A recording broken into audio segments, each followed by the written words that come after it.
This is the summer of 2024 garden showcase.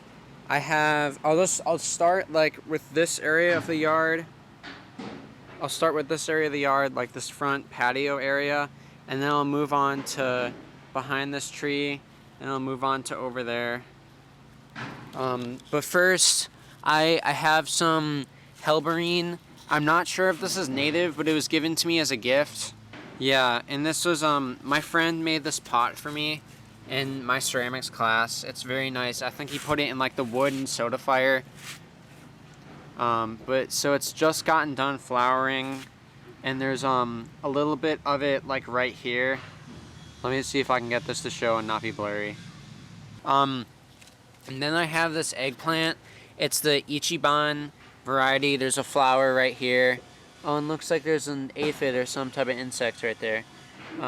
So there's the flower, and I think there's a little baby eggplant right there. But I bought these from Lowe's because the ones I was growing from seed never germinated. And they just never really grew up. I have another eggplant right there, and another one right here. And then I tried doing only native plants this year.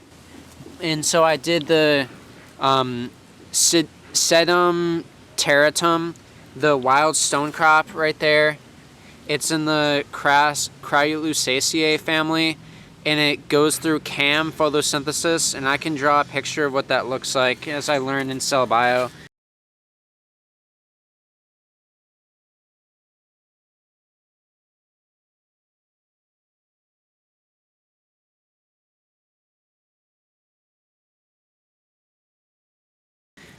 And then this is the Veronica spicata, the spiked speedwell.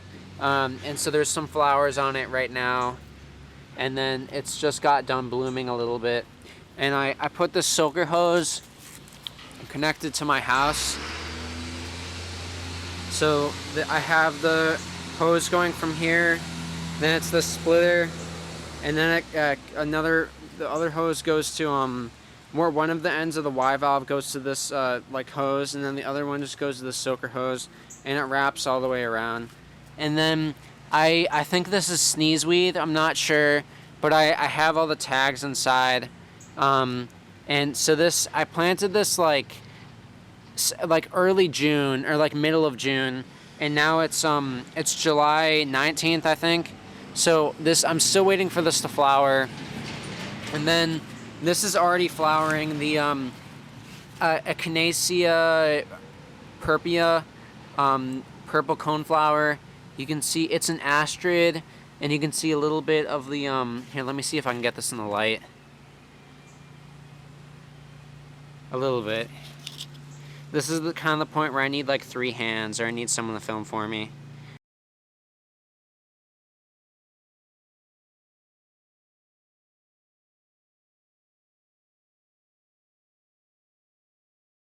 And then, so it's doing pretty well.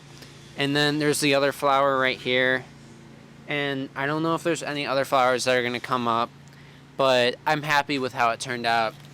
So then, going into the other area,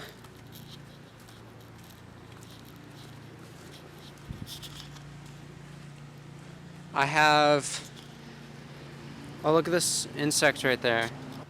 See there, look at that. I'm not sure what that is. But yeah, but this is the swamp milkweed. I think it's Ecleptus incarnata.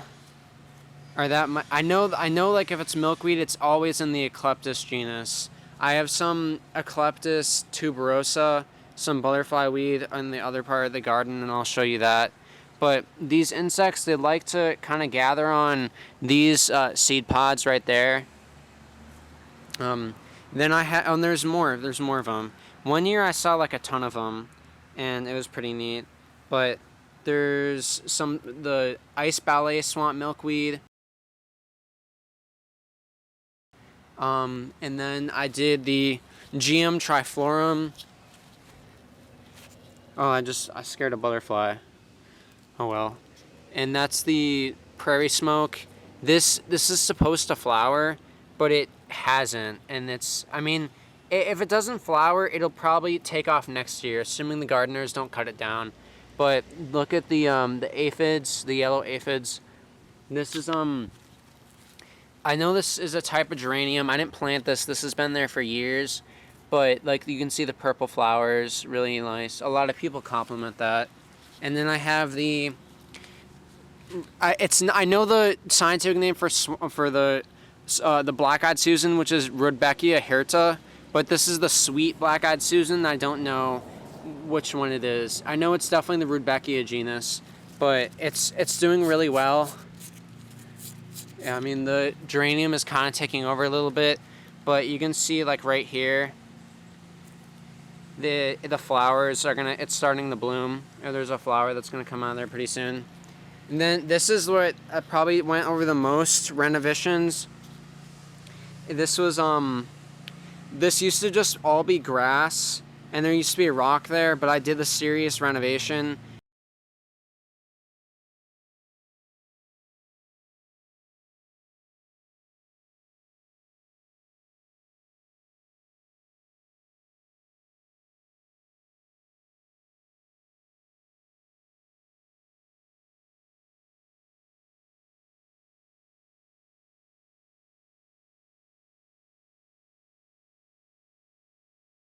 And I took a sledgehammer to it. And I mean, it was pretty nice. Like I've never used like a sledgehammer and like done a rock demolition before. I mean, my parents were mad about it at first, but I mean, they just got over it. But, so I have a vine in the back. I'm not sure like what species it is. I'm worried it might be invasive, so I might take it out. Yes, I have that right there, and I put like a trellis up. I have some woodland pinkroot. And then I have a cinnamon fern, or Osmunda cinnamomea, and then the liatris.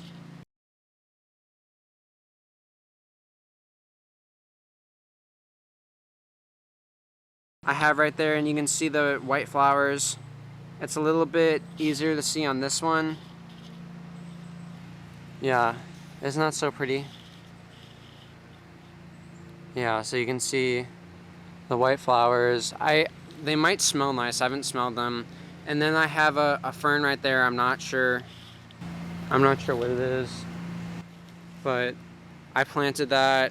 There's the Heuchera richardsoni prairie alum root. That's the butterfly weed I was talking about, the Ecleptus tuberosa. I have an Ohio spiderwort, the Tradescantia ohioensis. I don't think I pronounced it right. I've been trying to memorize the scientific names, but I'm also been busy.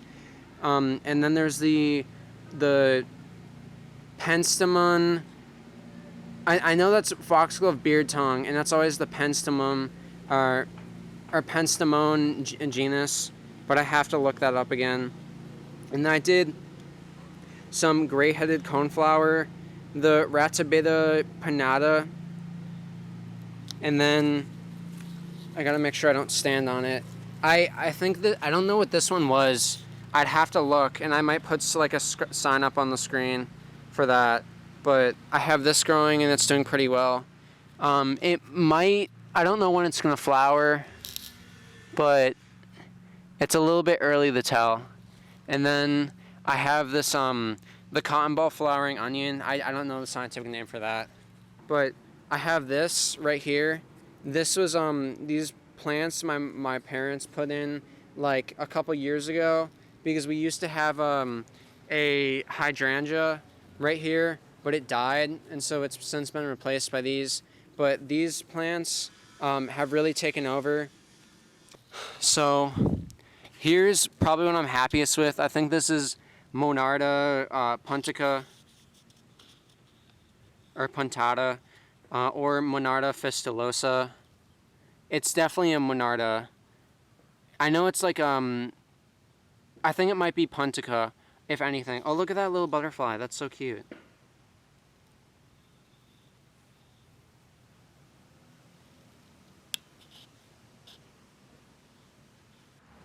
Yeah, so the camera stopped recording. I'm not sure if I got this footage, but I'm just gonna re-record it.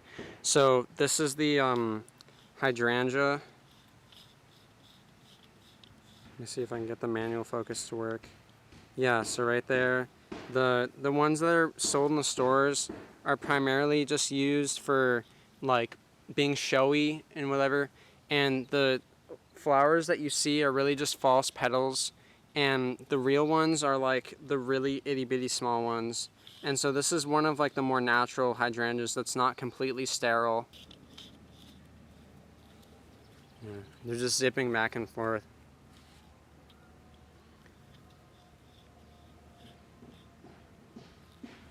Yeah, but so these, I didn't plant these. These have been there for years.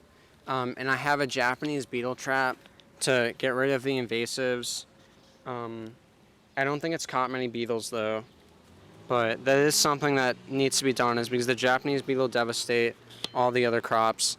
These, I think these are Chinese arborvitae, and they've since died. My dad keeps trying to put in more, but they've died every time, and I'm not a big fan of non-natives. So if I got the opportunity, I would definitely replace something in here. Alright, then going to the other part of my yard.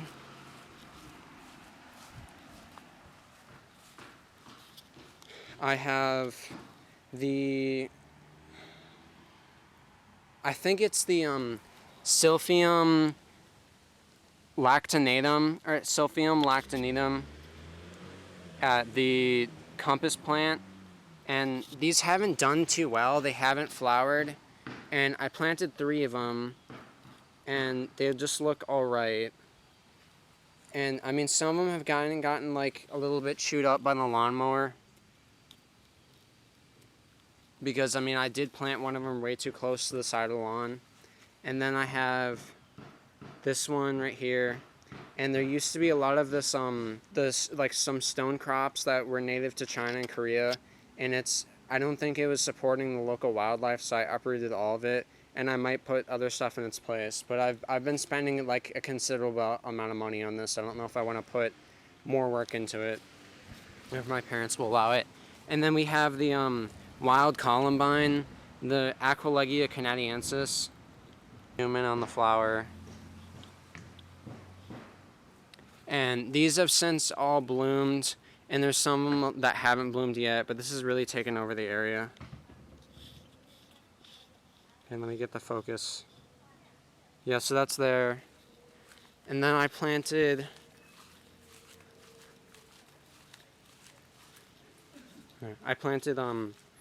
a Husker red beard tongue right here. I might need to water this soon, but I put it like right by the birch tree. And I think this is some Laurel Mountain Mint right here.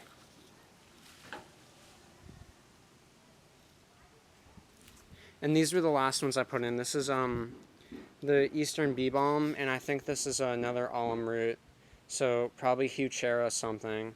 And I have to clean up some of this area, but yeah, that's really it. Alright, anyway, I hope you enjoyed. It's definitely a bit late in the summer to do more gardening, but I've had a lot of fun with this. And I hope that next year I can do this again and build off from my experience. Goodbye.